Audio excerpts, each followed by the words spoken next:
Are we actually ever going to see this Phoenix Festa that everybody's training up to compete in and having lots of political problems with? Isn't that tournament like the whole point of this anime? We're 8 episodes in and there's only a few left to go before this part of the series ends, so it wouldn't exactly get your hopes up for seeing any tournament battles. They may be holding it all off until the next series of Asterisk War, but so far there hasn't been any mention of the Series 2 on any chart for Winter 2016, so we're probably gonna have to wait a while before we actually see some tournament shit. I guess at the end of the day, this series is just meant to be like a sci-fi slice of life type anime, and the next series will hopefully be the insane action anime that this series seems to be building up to. But enough discussion about the future, what about this present episode? Episode 8 charts through relationship development between Saya and Kirin as they need to socialize more in order to connect with each other and make them function better as a fighting team. Unfortunately for those two, and this is the interesting part, both Saya and Kirin are totally inexperienced when it comes to socializing, so they decide to spend the day together, and of course they do various things and become friends at the end of the day. Doesn't that just sound like the cutest setup for an episode? Well, it was cute when the two were sat on that bench discussing what to do for the day and the problems that they both had.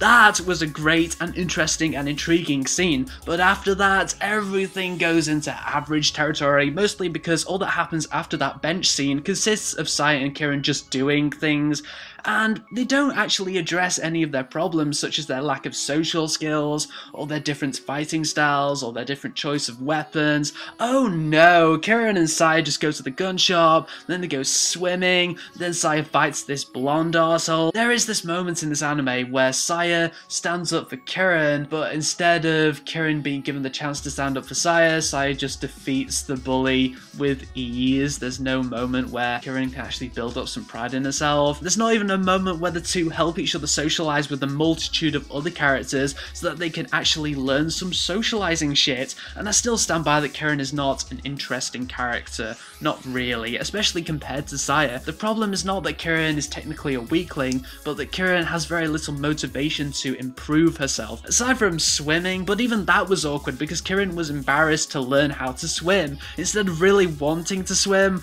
What? Thankfully, Saya was given the spotlight also in this episode, and Saya is an interesting character. Yeah, Saya looks interesting, but ultimately Saya screams alternative, and her feelings are always crystal clear despite her being so moderate all the time, and she wields guns!